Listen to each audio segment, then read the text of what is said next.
सर्दियों का समय था। पहाड़ों से घिरे एक छोटे से गांव में कड़कड़ाती ठंड पड़ रही थी। गांव के लोग अपने अपने घरों में गर्म कपड़ों और आग के सहारे ठंड से बचने की कोशिश कर रहे थे। यहाँ के गांव के लोग हर साल सर्दियों में कठिनाइयों का सामना करते थे, लेकिन इस बार ठंड बहुत ज्यादा थी और बर्फबारी हो रही थी। उसी गांव के बाहर एक साधु रहते थे। उनकी कुटिया बहुत साधारण थी, जिसे उन्होंने खुद लकड़ी और पत्तों से बनाए थे। गांव के लोग कभी कभी उनके पास जाते थे, लेकिन इस बार ठंड के कारण सबने उनसे दूरी बना ली थी। साधु का स्वभाव बहुत दयालु था और वे हमेशा दूसरों की मदद के लिए तत्पर रहते थे। वह साधु कड़कड़ाती ठंड में सहायता मांगने गांव में आते हैं।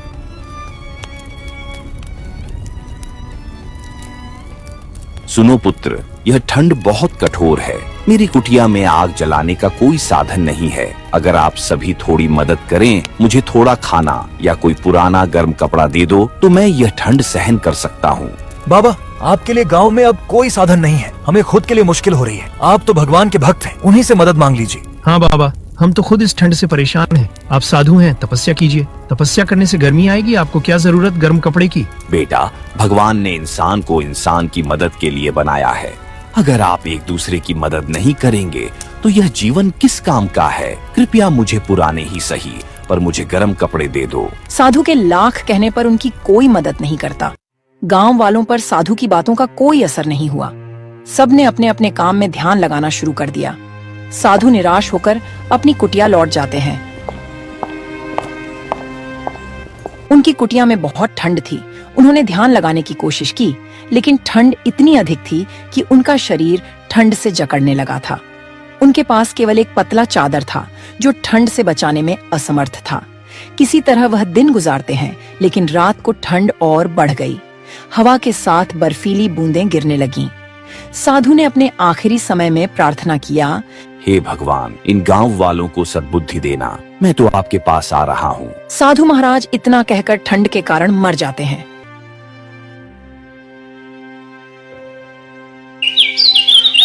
अगले दिन जब सूरज निकलता है तो गांव वाले साधु की कुटिया की ओर गए तो देखते हैं कि साधु का शरीर बर्फ बन चुका था। साधु की मृत्यु की खबर पूरे गांव में आग की तरह फैल गई। लोग उनकी कुटिया पर एकत्र हुए। उनके शरीर को देखकर सभी बहुत दुखी हुए। हमें साधु महाराज की मदद करनी चाहिए थी। वह तो भगवान के भक्त थे। हमने उन्हें अकेला मरने के लिए छोड़ दिया। हमने साधु महाराज के बारे में जरा भी नहीं सोचा। हमसे बहुत बड़ी भूल हो गई। हमने अपने स्वार्थ के आगे उनका जरा भी बात नहीं सुना। साधु की मृत्यु के बाद गांव में अजीब घटनाएं होने लगीं। ठंड और भी भयानक हो गई। बर्फ गिरने लगा और ठंड से सभी का हालत खराब होने लगी। आसमान में बादल छा गए। कड़ाके की ठंड ने गांव वालों की जिंदगी थाम दी थी। बर्फीली हवाओं ने जैसे हर किसी को घर में कैद कर दिया था। हर तरफ सन्नाटा पसरा हुआ था और ठिठुरती ठंड ने लोगों के दिलों में डर भर दिया था।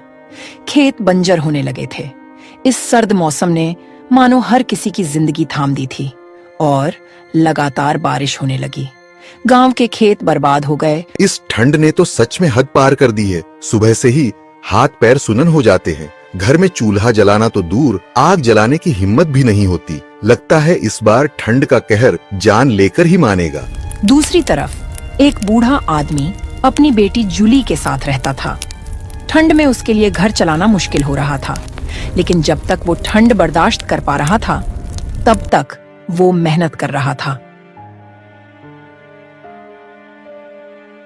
पिताजी, इतनी ठंड में आप खेत क्यों जाते हैं? देखिए ना, आपका चेहरा लाल हो गया है और हाथ पैर भी ठिठुर गए हैं। अगर आप बीमार पड़ गए तो हमारा क्या होगा? आपको अपना खुद का ख्याल रखना चाहिए। ये ठंड बहुत खतरनाक है पिताजी। बेटी, मैं भी जानता हूँ कि ये ठंड कितनी मुश्किलें खड़ी कर रही है, लेकिन अगर मैं खेत में काम नहीं करने जाऊँगा तो हम खाएंगे क्या? घर में कुछ बचा नहीं है। ये खेत ही हमारी रोटी का सहारा है। ठंड चाहे कितनी भी कड़ी हो, मुझे काम करना ही होगा। अगर मैं हार मान जाऊंगा तो तुम्हारे भविष्य का क्या होगा? लेकिन पिताजी, क्या कोई और तरीका नहीं है? क्या किसी से मदद नहीं ली जा सकती है? आपकी ये हालत देखकर मेरा दिल टूट जाता है। बेटी, इस दुनिया में दूसरों से मदद मांगने से कुछ नहीं होता। हर कोई अपनी अपनी परेशानियों में उलझा हुआ है। हमें अपने पैरों पर खड़ा होना होगा। ठंड हमें हरा नहीं सकती, क्योंकि मेहनत करने वालों को ऊपर वाला कभी भूखा नहीं रखता। जूली जल्दी से खाना लगा दो, मुझे सुबह जल्दी खेत जाना है ताकि दिन ढलने से पहले खेत से वापस आ सकूं।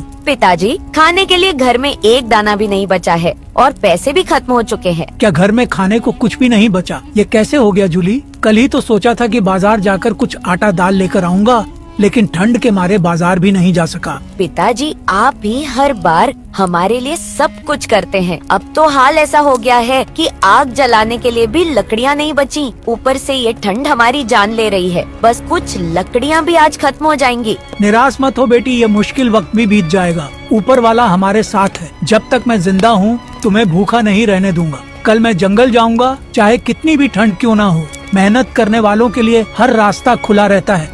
जोखन अब मजबूर हो चुका था। वह फैसला लेता है कि वह जंगल से लकड़ियां काटकर बाजार में बेचेगा, अपने घर के लिए अनाज लाएगा। पर कड़ाके की ठंड ने पूरे गांव को अपनी चपेट में ले लिया था। चारों तरफ बर्फ की सफेद चादर और सन्नाटे का माहौल था। इस भयंकर ठंड में जोखन जैसे तैसे पेट की आग बुझाने के लिए हर हाल में काम करता था, चाहे ठंड जान ही क्यों न ले ले। हे ऊपर वाले, ठंड तो जानलेवा हो रही है, पर अगर लकड़ियाँ नहीं काटूंगा तो घर में चूल्हा कैसे जलेगा? खेत के सहारे रहूंगा तो हम बाप बेटी भूख से मर जाएंगे, क्योंकि खेत में अनाज अभी तैयार नहीं हुआ है। ये ठंड मेरी मेहनत का इम्तिहान ले रही है। जोखन लकड़ी काटने की बहुत कोशिश करता, लेकिन ठंड और बर्फ के ओले इतना गिर रहा था कि मानो आदमी की जान ही चली जाए। जोखन ठंड से हार मानकर वापस घर लौट आया। ठंड ने उसकी हिम्मत को झक छोड़ दिया था। जूली, आज मेरी हिम्मत नहीं हो रही है। ठंड इतनी बढ़ गई है कि लकड़ी काटने का भी मन नहीं कर रहा। पिताजी, तो आप क्या करेंगे अब? मुझे तो कुछ समझ नहीं आ रहा है। कल फिर से जंगल जाऊंगा, लेकिन आज के लिए मुझे सेठ धनराज से कुछ पैसे उधार लेने होंगे। पिताजी, आप ये क्या कह रहे हैं? सेठ धनराज, वह तो बहुत दुष्ट किस्म का सेठ है। आपने देखा नहीं, कुछ दिन पहले एक साधु उसके पास आए थे मदद मांगने, लेकिन वह उनकी मदद नहीं की और उनका मजाक बना के उन्हें अपने दरवाजा से भगा दिया था। और कोई गांव वाला उनकी मदद नहीं की, जिसके कारण साधु की मृत्यु हो गई थी। इस दुनिया में कोई किसी का नहीं होता। हाँ बेटी, तुम सही कह रही हो, मगर मेरे पास और कोई उपाय भी तो नहीं है। दिन ब दिन बढ़ती ठंड ने उसकी हिम्मत तोड़ दी थी। जंगल की ओर जाने का उसका इरादा तो था, लेकिन जैसे ही वह वहाँ पहुँचा, ठंड ने उसे ऐसा झकझोरा कि लकड़ी काटना तो दूर, वहाँ खड़ा रहना भी मुश्किल हो गया था। अपनी बेटी का पेट भरने के लिए जोखन सेठ धनराज के पास जाता है।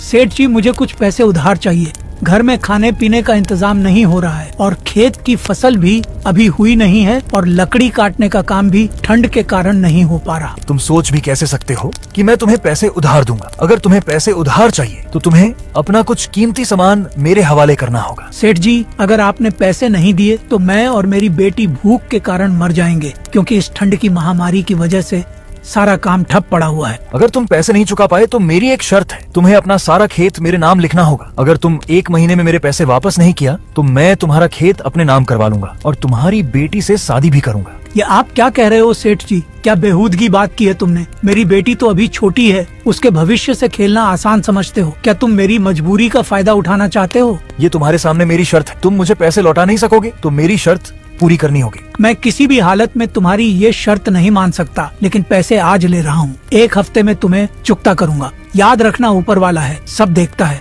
जोखन पैसे लेकर गुस्से में वहाँ से चला जाता है। जोखन पैसे लेकर घर की ओर लौट रहा होता है कि तभी रास्ते में उसका पड़ोसी किसुन उसे मिलता है। जोखन भाई, क्या हाल है? बड़ी जल्द में हो, कहीं जा रहे हो क्या? किसुन, मैं बहुत परेशानी में हूँ। सेठ धनराज से पैसे उधार लिया हूँ, लेकिन वो मुझसे कहता है कि अगर वक्त पर पैसे नहीं लौटा सका तो मेरी बेटी का विवाह उससे ही करना होगा। क्या करूँ, कुछ समझ नहीं आ रहा। ये तो बहुत बुरी बात है। जोखन भाई, तुम तो मेहनत करने वाले आदमी हो और अब ऐसा लग रहा है कि सब कुछ उल्टा हो गया है। पर तुम चिंता मत करो, मैं तुम्हारे साथ हूँ। हम मिलकर कुछ ना तो कुछ रास्ता निकाल ही लेंगे। तुमसे बात करके थोड़ा दिल को सुकून मिला है किसुन भाई, लेकिन सच में अब क्या करूँ, कुछ समझ नहीं आता। घर में खाने को कुछ नहीं है और ठंड में काम करने का हिम्मत भी नहीं हो रही है। तुम जैसे अच्छे इंसान के साथ ऐसा नहीं होना चाहिए था। तुम्हारी तकलीफें मुझे बहुत गहरी लग रही हैं। जोखन, तुम चिंता मत करो, कुछ ना कुछ हल निकलेगा। मुझे लगता है कि जब से पहाड़ी के साधु की मौत हुई है तब से ठंड और बढ़ गया है। हाँ भाई, तुम सही कह रहे हो। खैर तुम बताओ, तुम्हारा हाल कैसा है? बहुत बुरा हाल है भाई। घर में खाने के लिए राशन नहीं है, खेत खराब हो गए हैं, बीबी की भी तबीयत खराब है, मैं भी बहुत परेशानी में हूँ। चलो ठीक है, मैं चलता हूँ। ऊपर वाला तुम्हारी भी परेशानी दूर करे। जोखन वहां से चला जाता है और किसुन भी अपने घर चला जाता है। किसुन बहुत मतलबी इंसान था। वह दूसरे का दुख देखकर बहुत खुश हुआ करता था और सबके सामने बहुत दरिया दिल का दिखावा करता था। उसके पास खाने के लिए राशन भी था, उसके पास आग जलाने के लिए लकड़ियां भी थीं और उसकी पत्नी बिल्कुल सेहतमंद थी। आज तो मजा आ गया। जोखन ने अपनी सारी कहानी सुनाई। बेचारा सोच रहा था कि अपनी बेटी का विवाह किसी अच्छे परिवार में करना चाहता था, मगर वह अधिक उधारी चुका नहीं पाया तो सेठ धनराज उसकी बेटी से जबरदस्ती शादी करेगा। क्या सच में जोखन का तो बिल्कुल ही दिमाग खराब हो गया है? अपने नई नवेली लड़की के नाम पर कर्ज ले लिया है। सच में गरीब लोग कितने बेवकूफ होते हैं। उन्हें देखकर कितना हंसी आती है मुझे। और तू जानती है, उसकी परेशानी सुनकर मुझे तो मजा आ गया। वह कह रहा था कि घर में कुछ नहीं है, लकड़ी भी नहीं काट सकता, अब कहाँ से लाएगा वह पैसे। बेचारा तो अब पूरी तरह से फंसा हुआ है। सच में वो जोखन तो बुरी तरह से फंस गया है। उसकी हालत देखकर हमें तो हंसी आती है। और उसकी बेटी का क्या होगा? अब सेठ धनराज के साथ उसकी शादी करवाकर उसकी पूरी जिंदगी बर्बाद कर देगा। उसकी बेटी की शादी तो अब तय है, बस इंतजार कर रहा हूँ कि कब यह पूरी कहानी खत्म हो और हम दोनों के लिए मजा आए।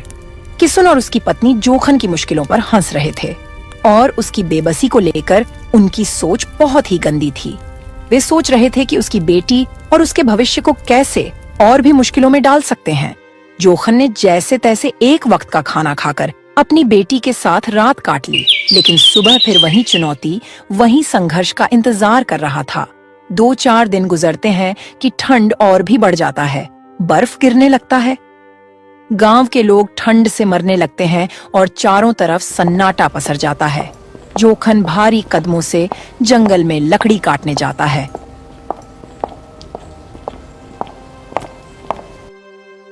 ठंड इतनी बढ़ जाती है कि उसके हाथ जकड़ जाते हैं। वह कोशिश करता है लेकिन ज्यादा लकड़ी नहीं काट पाता। वह लकड़ी का छोटा ढेर इकट्ठा करता है और उसे लेकर घर आ जाता है। वह घर आकर देखता है कि उसकी बेटी की तबीयत बहुत खराब हो गई थी। वह बेचारी कंबल में लेटी थी। पिताजी, बहुत ठंड लग रही है। मुझे ऐसा लग रहा है कि मैं अब और सहन नहीं कर पाऊंगी। मुझे लग रहा है कि मुझे बहुत जोर का बुखार है। पिताजी, डॉक्टर को बुला लो, नहीं तो मेरी जान चली जाएगी। जूली, तुम चिंता मत कर, मैंने आग जला दी है। तू थोड़ी देर में ठीक महसूस करोगी। डॉक्टर को भी बुलाने की कोशिश करता हूँ, बस तुम हिम्मत रखना, ऊपर वाले सब सही करेगा। हे भगवान, मैं कैसे डॉक्टर को बुलाऊं? घर में पैसों की बहुत दिक्कत है। जोखन जैसे तैसे करके डॉक्टर के पास जाता है।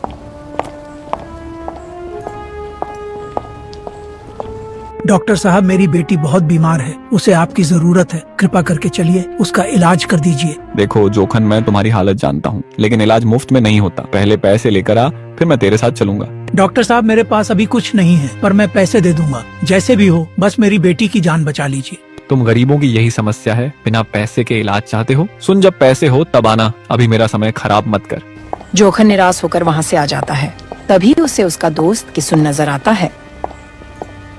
जोखन, तो इतना परेशान क्यों लग रहा है? सब खैरियत तो है ना? किसुन भाई, मेरी जूली बहुत बीमार है, हालत दिन ब दिन खराब हो रही है। मैंने डॉक्टर को बुलाने की कोशिश की, लेकिन उसने पैसे मांगे। अब न मेरे पास पैसे है, न कोई और सहारा। भाई, तेरी हालत सुनकर मुझे सच में बहुत दुख हो रहा है, लेकिन क्या करूं? मैं खुद भी इस ठंड से बेहाल हूं। मेरे घर में भी खाने के लिए मुश्किल से कुछ बचा है। किसुन, मैं तुझसे बड़ी उम्मीद लेकर आया हूं। तूने हमेशा मुझे अपना भाई कहा है। एक बार मेरी मदद कर दो, बस थोड़ा सा सहारा दे दो ताकि मेरी बेटी की जान बच सके। जोखन भाई, मेरी बात समझ। मैं तेरी मदद करना चाहता हूं, लेकिन मैं खुद अपने घर का खर्चा नहीं उठा पा रहा हूं। अगर कुछ होता तो सबसे पहले तुझे ही देता। किसुन, क्या अब इंसानियत भी ठंड में जम गई है? मेरी बेटी की जान पर बनी है। अगर तू भी मना करेगा तो मैं किसी से क्या उम्मीद करूं? जोखन भाई, मेरी बात समझ। मैं मजबूर हूँ। ऊपर वाले से प्रार्थना कर कि वो तुझे इस मुसीबत से निकाल दे। बस मेरे लिए भी दुआ करना।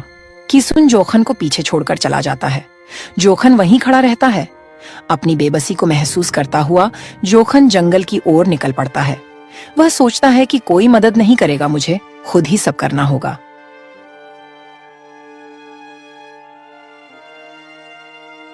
जोखन जंगल में जाता है, तभी उसे एक बाबा मिलते हैं। उनके ऊपर पत्थर गिरा हुआ होता है। जोखन जल्दी से उस पत्थर को हटाता है। बेटा, तूने आज मेरे लिए फरिश्ते का काम किया है। अगर तू यहाँ ना होता तो मैं शायद इसी जगह पर दम तोड़ देता। भगवान तुझे हमेशा खुश रखे। बाबा, यह मेरा फर्ज था। इंसान को मुश्किल में देखकर कोई भी मदद करेगा, लेकिन आप यहाँ इस हाल में कैसे फंसे? क्या आपका किसी ने मदद नहीं किया? बेटा, मैं जंगल से कुछ जड़ी बूटियां लेने आया था। ठंड का मौसम है, लोग बीमार हो रहे हैं, मगर यहाँ ये भारी पत्थर अचानक गिर गया और मैं इसके नीचे दब गया। मुझे लगा अब मेरी जिंदगी यही खत्म हो जाएगी, पर तूने आकर मेरी जान बचा लिया। लेकिन बाबा, आप कहाँ रहते हैं इस बिरान पहाड़ी इलाका में? यहाँ तो बहुत ठंड है। बेटा, कुछ दिन पहले मैं तुम्हारे गांव में आया था। मदद मांगने पर मेरी कोई भी मदद नहीं किया और मैं ठंड के कारण मर गया। तब से मेरी आत्मा इस गांव में भटक रही है, इसीलिए गांव में इतना ठंड और बर्फबारी बढ़ गई है। मैं नहीं चाहता कि मेरी वजह से किसी को परेशानी हो, मगर मेरा शरीर को मुक्ति नहीं मिली है, इसीलिए गांव में सब लोग परेशान हैं। जब तक मेरे शरीर का अंतिम संस्कार नहीं होगा, तब तक गांव के लोग इसी तरह परेशान रहेंगे और कड़ाके की ठंड बनी रहेगी। तो बाबा, हम गाँव वालों को क्या करना होगा? बेटा, तुम लोग को सबसे पहले मेरे शरीर का अंतिम संस्कार करना होगा। उसके बाद एक दूसरे की मदद करनी होगी, तब जाकर मेरी आत्मा को शांति मिलेगी और ठंड धीरे धीरे कम हो जाएगा। बाबा, ऐसा ही होगा। मैं गांव में सबको जाकर बताऊंगा। बेटा, मैं तुम्हारा परीक्षा ले रहा था। अगर मैं इस पत्थर से दबा रहता तो मुझे कुछ नहीं होता, क्योंकि यह मेरी आत्मा है। बेटा, तुमने मेरी सहायता किया, इसके बदले में मैं तुझे यह चीज देना चाहता हूँ। इसे मामूली मत समझना। ये बोतल तेरे बहुत काम आएगी, लेकिन इसे बिना वजह कभी मत खोलना जब तुम्हारे पास कोई रास्ता ना हो और तुझे लगे कि हर उम्मीद खत्म हो चुकी है, तब इसे खोलना। जोखन बाबा का धन्यवाद करता है। वह बाबा की ओर देखता है, लेकिन जब वह पलटकर दोबारा देखता है तो बाबा वहाँ से गायब हो चुके थे। वह अपने घर तुरंत जाते हैं।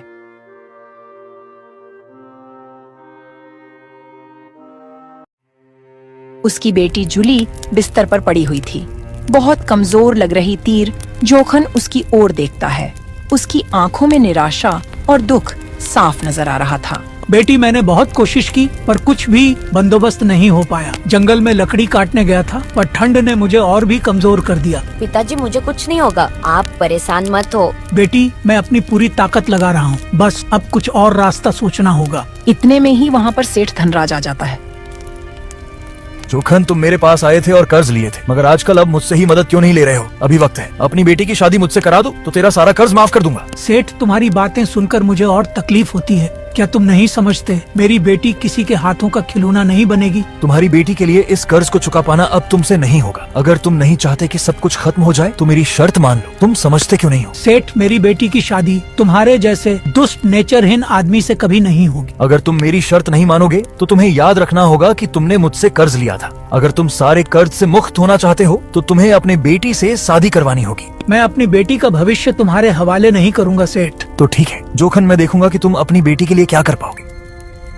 सेठ धनराज गुस्से में बाहर चला जाता है और जोखन चुपचाप खड़ा रहता है। उसकी आंखों में संकट और संघर्ष की भावना गहरी होती है। पिताजी, आप बहुत परेशान हो रहे हैं और मुझे ये देखकर बहुत दुख हो रहा है। आप एक काम कीजिए, मेरी शादी सेठ धनराज से करवा दीजिए। मुझे पता है मेरी जिंदगी बर्बाद हो जाएगी, लेकिन कम से कम आप पर जो बोझ है वो तो हट जाएगा। मेरी किस्मत का क्या है, मैं सब सह लूंगी। जोखन इतना सुनते ही अपने आप पर बहुत कोसता है और पैर से सीसी को मारता है। तभी सीसी से रोशनी निकलती है और उससे कुछ पैसे निकलते हैं। यह देखकर उसे साधु की बात याद आ जाती है। अरे पिताजी, यह क्या चमत्कार हो रहा है? बेटी, मैं अपने दुख से इतना परेशान हो गया था कि मैं किसी को बता ही ना पाया। ये सीसी मुझे जंगल में एक साधु बाबा की आत्मा ने दिया था, जो कुछ दिन पहले सबसे मदद मांग मांग कर मर गए थे। ये उन्हीं ने मुझे दिया था और मुझे कहा था कि इसे अपने बुरे दिन में हिलाना, सब सही हो जाएगा। जोखन उस पैसे को लेकर सेठ धनराज के पास जाता है और उसे दे देता है। सेठ जोखन से बहुत पैसे के बारे में पूछता है, मगर जोखन उसे नहीं बताता है। अब वह सभी गरीबों की सहायता करता है और गांव वालों को साधु बाबा की सारी बात बताता है। देखो गांव के लोग, अब की बार इतनी ठंड पड़ने का कारण है साधु का अभिशाप है। उन्होंने हम गांव वालों से मदद मांगी और हमने उन्हें मरने के लिए छोड़ दिया था। अब यह गांव शांत नहीं रहेगा। गांव वाले अब एकत्र होकर समाधान खोजने लगे। उन्होंने सलाह मशविरा किया कि क्या किया जा सकता है। हमें उनकी समाधि पर जाकर प्रार्थना करनी होगी और उनके शरीर का अंतिम संस्कार करना होगा, तब उनकी आत्मा हमें माफ कर देगी। सभी गांव वाले मिलकर साधु की समाधि पर गए और उनका अंतिम संस्कार किया। हे साधु बाबा, हमें क्षमा करें, हमने स्वार्थ में आपकी मदद नहीं की, कृपया हमें इस अभिशाप से मुक्त करें। साधु की समाधि से एक दिव्य प्रकाश प्रकट हुआ और मौसम साफ हो गया। यह देखकर सभी बहुत खुश हुए। तभी साधु की आत्मा प्रकट होता है। तुम्हारे स्वार्थ ने तुम्हें यह सिखाया है कि दूसरों की मदद करना कितना आवश्यक है। अगर तुमने मेरी मदद की होती, तुम्हें अभी जिंदा होता और तुम्हारा यह हाल नहीं होता। लेकिन अब भी समय है, हर जरूरतमंद की सहायता करने का वचन दो। हम वचन देते हैं बाबा, अब से हम हर जरूरतमंद की सहायता करेंगे। साधु महाराज की आत्मा सभी को आशीर्वाद देते हैं। साधु की आत्मा के आशीर्वाद के बाद ठंड धीरे धीरे कम होने लगी। लोगों के चेहरे पर मुस्कान लौट आई। गांव वालों ने उस दिन से यह निश्चय कर लिया कि वे हर जरूरतमंद की सहायता करेंगे। कहानी से यह सीख मिलती है कि हमें हमेशा दूसरों की मदद के लिए तत्पर रहना चाहिए। स्वार्थ का परिणाम केवल दुख और विनाश ही होता है। परोपकार से ही जीवन में शांति और समृद्धि आती है।